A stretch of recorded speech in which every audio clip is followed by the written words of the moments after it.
Mob Entertainment has a habit of hiding their biggest reveals right in front of us. Back in Chapter 1, they were already teasing the prototype, long before we even properly met him. And Poppy? Yeah, at this point I'm convinced that she doesn't know how to give us a straight answer without opening up like 7 new questions. But somehow, after surviving 5 chapters, there's one mystery that still drives me insane. Who is the player? We know about the tragic backstories of giant homicidal toys, but somehow we still don't know our own name. You could say that's intentional. Maybe we're just supposed to be a blank slate so that players can project themselves into the story. But if that's true, then why does every single chapter tell us a little bit more about who we are? That doesn't feel like an accident. It feels like Mob wants us to figure it out. And if they spent 5 chapters dropping clues just for the answer to be, don't worry about it, I might actually lose it. Especially with Chapter 6. Wait, who said there's gonna be a Chapter 6? That's a great joke, Zach! With Chapter 6 potentially wrapping up this part of the story, we've probably been given enough clues by now to figure it out ourselves, if we look closely enough. So today I want to try and beat Mob to the punch. And by the end of this video, we might actually have an answer. But before we start pointing fingers at random people of secretly being us, let's establish what we know. First off, Mommy Longlegs and Miss Delight both mention that we worked in Playtime Co. during our encounters with them. But you worked here. Wait, I recognize you. Yes, I remember. You used to work here. So, unless we have an identical twin who happened to work at Playtime Co., we know we were an employee here. Probably not something you want to brag about on your LinkedIn. But here's where things get interesting. Dr. Harley Sawyer in Chapter 4 also tells us, I can't say I remember seeing your face before. So we worked here, but we weren't known by the doctor. This immediately narrows things down. Now before we start playing detective with every employee we've ever heard of, there is one more clue that is easy to miss. In Chapter 4, upon entering Home Sweet Home, we breathe in red smoke and find ourselves in what is basically a nightmare. Calling it a dream would be incredibly generous. But this isn't just Catnap trying to traumatize us for fun. It's almost like we are walking through our own conscience. Just he's here too. Hi. And it seems the game isn't only trying to scare us, but it's also trying to tell us something. We feel guilty. The game doesn't tell us just once. It actually tells us over and over again. For example, we find an office, possibly our old office, with the words "Guilt haunts you" scratched on the back wall. In the same sequence, we hear a broadcast played, but it's backwards. So when reversed, it says this. Destroyed. Your presence was demanded 10 years ago when you didn't show up. 8/8/1995. You were supposed to be here. Why weren't you here? You missed the event. You missed the meeting. You missed the party. You have no right to be here. 8/8/1995. Therefore, not only do we feel guilty, but we also weren't at the Hour of Joy on August 8th, 1995. We survived, and everyone else didn't. And now, 10 years later, we come back.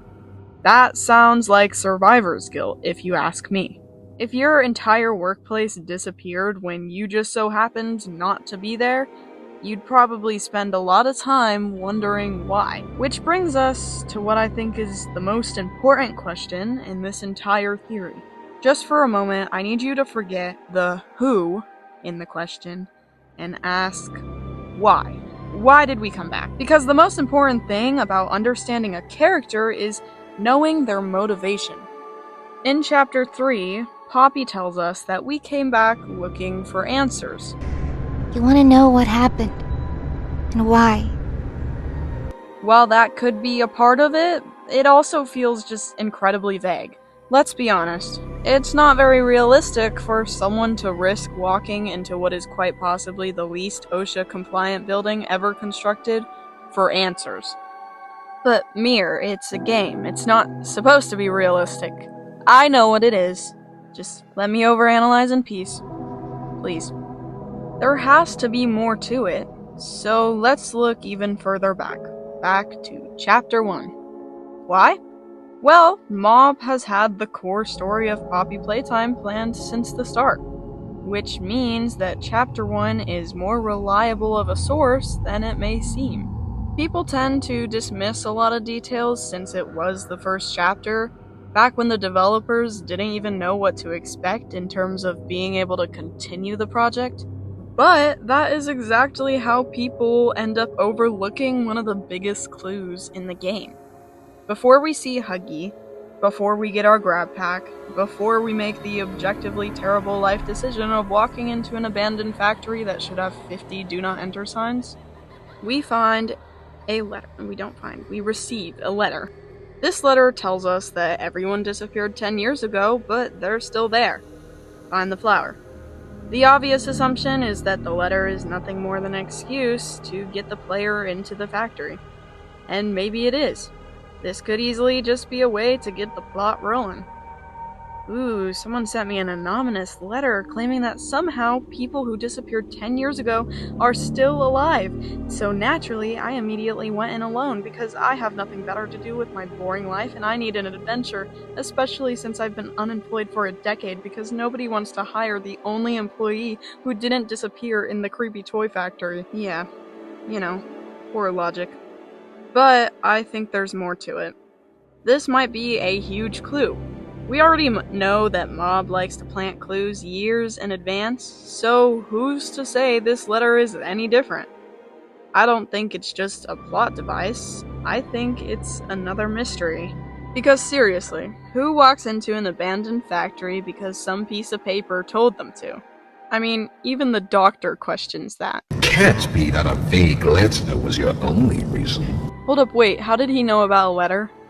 We never even mentioned a letter to him. We don't even talk in the game. How does he know? That sounds like a theory for another time.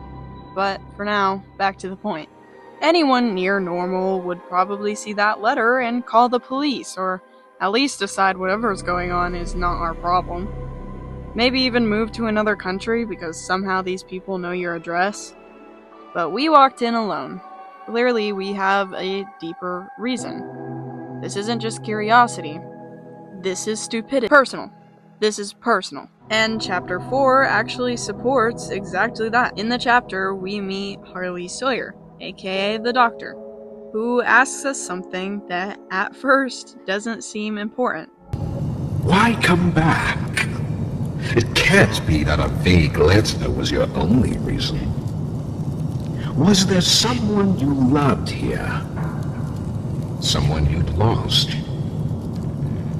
Was it the pain of not knowing for sure that brought you here? He wonders whether we're here because someone we care about is still inside the factory. I wouldn't take his lines for granted, because assuming that he has more of a role to play in Chapter 6, this means something. I mean, who could still be in the factory? What does he know about that? The writers leave the question hanging to let that thought marinate. What if we returned because we believed someone was still alive? Someone worth saving? And now that letter makes sense. We didn't follow the letter's directions because we wanted an adventure. We are searching for someone. But who could that someone be? Whoever it is, we have hope of finding them. So we know we were an employee that the Doctor doesn't recognize. We know we potentially returned for someone else. And we know that we have guilt because of surviving the Hour of Joy. Well, after Chapter 5's ARGs, we find out that Executive Stella Greyber played a heavy part in the orchestration of the Hour of Joy because she felt empathy for the toys and orphans. She felt guilty for what was going on with them since she was in charge of the orphans. She might have realized what was coming and chickened out, and was too afraid to say anything. Maybe after hearing about the aftermath of it all, she feels like she could have saved them if she had just warned them. Which, that would explain why she might want to come back if there is any hope of still saving her coworkers. On top of that, her voice is heard over the intercom of the game station. Hi kids, welcome to the game station. And, as I said, she was head of play care, which means both Mommy Longlegs and Miss Delight would recognize her, or at least know her. So, case closed? Well, not quite.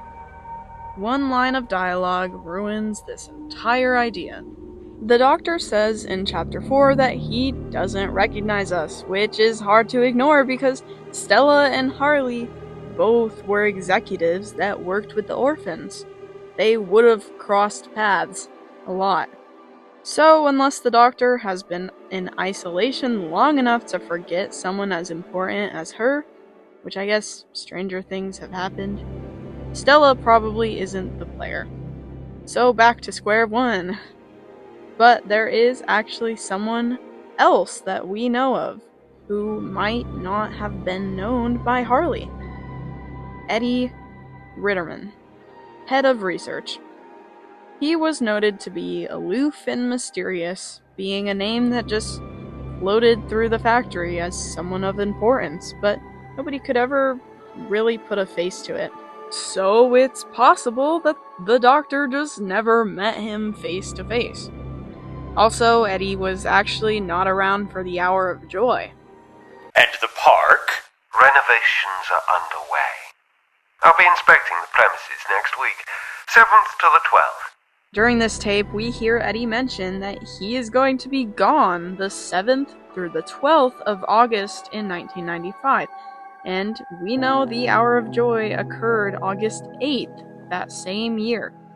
So he likely survives, just like the player. But as convincing as it's starting to sound, there is an issue. His motivations don't quite match up with ours. Eddie was pretty awful. One of the more corrupt higher-ups. He was very pro-experiment, one of the Bigger Bodies Initiative's biggest supporters. He was completely willing to sacrifice people if it meant achieving the company's goals. But to be fair, there is a reason for that. You see, Eddie had Kennedy's disease, a progressive neuromuscular disorder. So, when Playtime Co. realizes that the poppy gel is the key to immortality, Eddie doesn't see it as a scientific breakthrough, he sees it as a cure. Now, that doesn't excuse his investment, but it does explain why he became so obsessed. And this makes his story much more tragic, but also makes him unlikely to be a professional at parkour like we obviously are. Kennedy's disease weakens your muscles over time, which makes it incredibly difficult for me to imagine Eddie spending 5 chapters grappling over bottomless pits, crawling through vents, and outrunning flesh-eating toys. At this point, I began wondering if I was trying to force an answer that just isn't there. So I went back to Chapter 1 and gave that letter a long look. Then I played through the game for old time's sake, collected all the tapes for fun, and wait a minute, I know that name. Apparently he's sprung up in every single chapter. But if that doesn't mean he's important, then I don't know what does. Richard Lovitz. The first time we hear about him, he is frustrated. Rich, where are they keeping the Huggy boxes? I don't know. I couldn't tell you. Remember when maintenance left did a sweep of this place? No. Exactly. Nobody in this stupid company knows what they're doing. Oh, I swear I haven't seen a single box in its place since they started flooding the storehouse with orphanage junk. Right. I get it. It's a nice program and all, on brand, but it's just hard to be happy about it when manufacturing's on our necks about it, because we can't find stupid Huggy boxes! Rich. You're right. You're right. It's for the orphans. I just wish there were less boxes. Anything less would be more habitable. Is that even a word? Habitable. Rich was openly criticizing Playtime Co. just after the opening of Playcare in 1976, and it seems that he is a warehouse worker, but not for much longer, because if there's one thing we've learned about this company, it's that they did not let that kind of talk slide easily. They do not tolerate behaviors that could spark trouble in the factory. In Chapter 2, we find out that he was demoted to the rejected toys room, punished for speaking his mind. Classic Playtime Co. move. Well, it finally happened. After years of being ignored, the company actually heard all my complaints. Yep, they listened to them very carefully. And I guess my words must have really inspired them to take action. Because the next day I got demoted down here to the freaking island of misfit toys! Why do I talk to myself? And then, something changes. In Chapter 3, it seems that Rich was able to work his way back up, and in this tape, he is with his boss on the gondola thing that goes to Playcare. Stupid clunky elevator. What was that, Richie? Nothing. Let's just get this shipment dropped and go. Hello, my name is Lovitz. When you look around...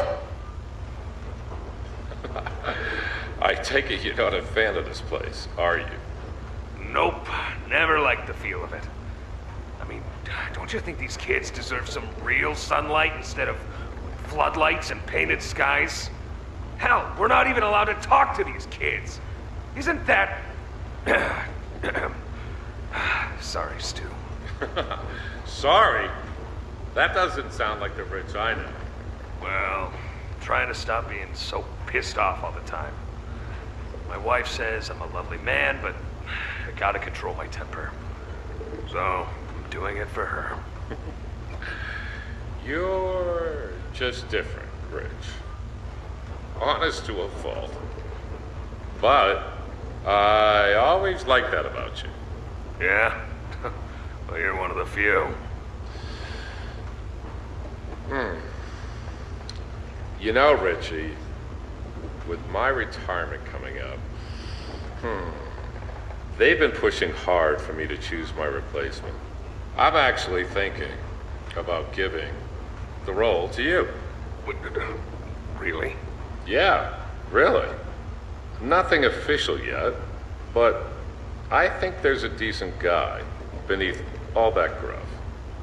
An honest, hardworking man. You prove me right? I'd say your chances are pretty good. Wow, I don't know what to say. I'm just glad to see not everyone in this place has it out for me. Not everybody, Rich. Not everybody. One thing that this shows us is that shipment workers weren't stuck in one part of the factory. They got to move around a little more as part of their job. That could explain why characters like Miss Delight and Mommy Longlegs recognized us if we were connected to shipping. But something else stood out to me. Rich isn't complaining about workload anymore. Now he's asking real questions about the orphans and their lifestyle, about the company, things that nobody else seems willing enough to ask. And instead of his boss, Stuart, criticizing him for it, he says that he likes his honesty and offers him a potential promotion. In Chapter 4, we learn that Rich was, in fact, promoted to head of shipping. In this position, he would have more access to information about what came in and out of the factory. Well, you would think, but even then, the company was hiding things from him. In Chapter 5, we find documents that contain a very specific instruction at the bottom that strictly says Rich cannot know about these shipments. The company is hiding what is being shipped from their head of shipping. Clearly, Playtime Co. doesn't trust him, which tells us he wasn't really a part of the inner circle of things. He was close enough to notice something was wrong, but never close enough to learn the full truth. And then, we hear Eddie and Lath talking about Rich. That can't be good. Lath, I've been reviewing your concerns about our head of shipping. He's becoming some sort of people's champion. Now too many noses are sniffing around. We deal with this now, we'll make him a martyr. Not if we deal with it the right way. Oh? I think Mr. Lovitz is due for a promotion. You're serious? Oh, he can't be the people's champion if he's one of us.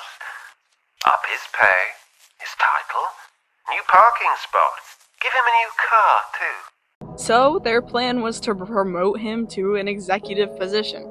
Not because he deserves it, but because they want his workers to stop trusting him. Because executives are just harder to relate to.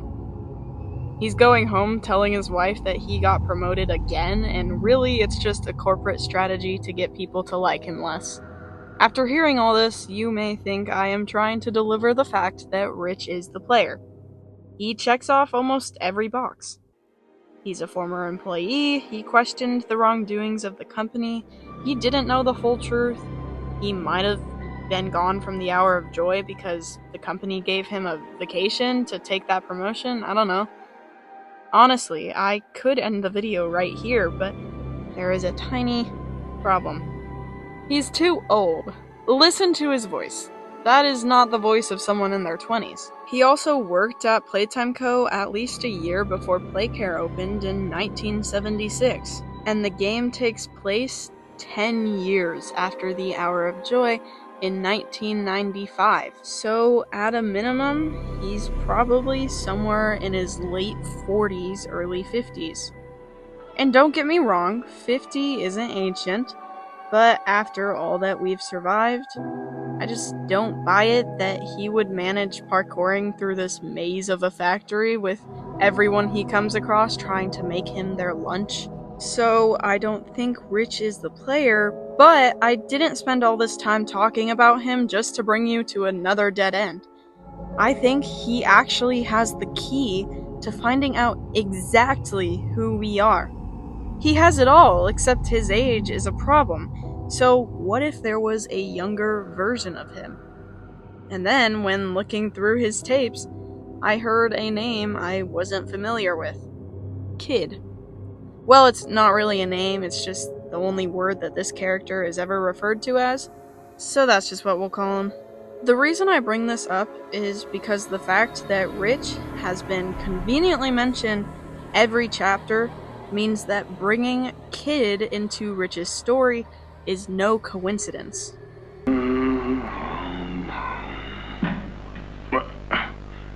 That you, Kid? Yeah, it's me. Don't lurk out there. It's weird. Just come on in. Being early isn't a crime.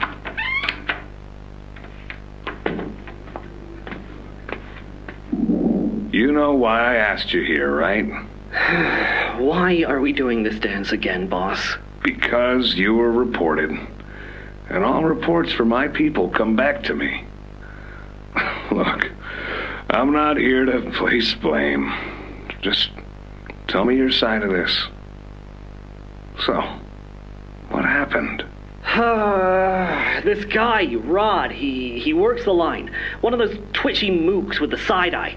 And this guy, Rod, he saw me drop a box he and his boys filled. Kinda irked him. I think he was joking, that's probably how he meant it, but he dropped some line about me disappearing. Him and the other guys laughed. I was having a bad day, so I yelled at him a bit. About him, about the company, about everything, really. And where were you when this happened? The factory floor. Oh, great. Look, I don't mean to keep causing you trouble, Rich. You're good to me, to all of us.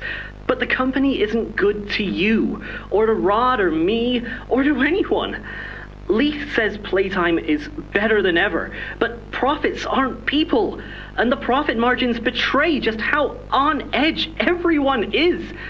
Hell, anywhere else I'd have probably liked Rod, but because he said it like that, and with all the rumors, I just don't know if I can take it anymore. And it feels wrong that no one says anything as loud as they should! Look, I get it. This company is far from angelic. Trust me, I know that. And you shouldn't ignore it.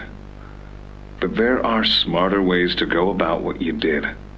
I know. I'm sorry. Hey, no matter what the executives say, no matter the looks you get, just know that I've got your back, kid. Shipping is a family. We look out for each other.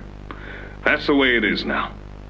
So don't fight, don't shout, just come talk to me from now on, okay? I don't want another report on my desk like this one. I fight for you. All of you. And I'm in a position where I can do so. Thanks, Rich. It's good to know not everyone here is terrible to us. Not everyone, kid. Not everyone. In this tape, Kid is frustrated. Sounds familiar. He's questioning the company, noticing things that don't add up. It's pretty much the exact same position Rich was in years earlier. Only this time, Rich is the one listening. Rich doesn't report him or shut him down. He listens because he has been where Kid is at. He knows the exact feeling. In a way, you could say Kid is a younger version of Rich. See where I'm going with this? Someone who is skeptical and refuses to ignore what other people pretend not to see. Rich seems to recognize himself in Kid and even tells Kid to talk with him in the future. Which tells me this wasn't just one conversation. They had a close bond and understood one another. They weren't just strangers. Now take a step back and look at every clue we've gone over. Former employee, Kid fits. The doctor not remembering us? Of course he wouldn't. Kid was just a warehouse employee. Mommy Longlegs and Miss Delight recognizing us? We know from earlier that shipping workers travel throughout the factory, so this works too. And now for the grand finale. Why would Kid come back, and how did he survive the hour of joy? Remember Harley's question? Was there someone we cared about? I think Rich could be that someone. Think about it. Rich is the first person we ever see genuinely listening to Kid. He doesn't dismiss him or mock him. He encourages him. In a company where asking questions is usually what gets you punished, Rich became the one person Kid could trust. So if Kid received a letter saying that there were still people in the factory, then why wouldn't he go back? He wouldn't just be looking for answers, he'd be looking for Rich. But there's still a question that stands. Why wouldn't Kid have been at the hour of joy? Well, I think Rich might be the reason behind that as well. We know that several employees were involved in the Hour of Joy. Stella, Preston, like 140 others, was it? So what if Rich was a part of it? Maybe he felt obligated to at least protect Kid because he had an idea of what they were risking. He could have given him the day off if he needed to. He could have even fired him. He was his boss after all. But whatever happened, Kid wasn't there.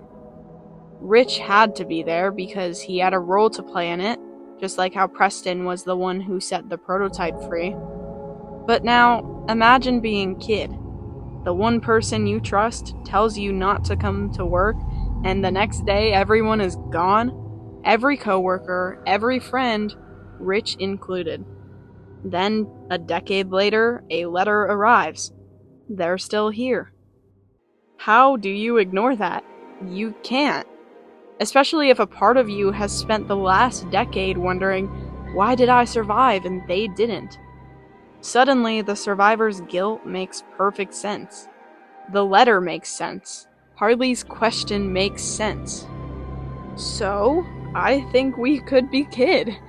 Not some famous executive or Elliot Ludwig's long-lost second cousin. Just Kid, a regular warehouse employee who started asking questions, but didn't have enough power to actually do something about the company's wrongdoings. But now, he's got that chance to stop the horrors that this company started, and maybe even find Rich again. Perhaps Rich was turned into a toy for potentially helping with the Hour of Joy. Just like the prototype did to say his thanks to Preston for freeing him. Feels a bit extreme. A thank you card probably would have sufficed, but I mean, you do you, man. However, keep in mind, this is just a theory, so if you disagree or if there's another character you think fits better, then don't hesitate to let me know in the comments. I genuinely want to hear what you think about this. I'd love to see what you guys have got and things that I might have missed. If you enjoyed the video and want to see more Poppy Playtime content, consider subscribing. It really helps out the channel. And while you do that, enjoy a clip of Breakdancing Bron.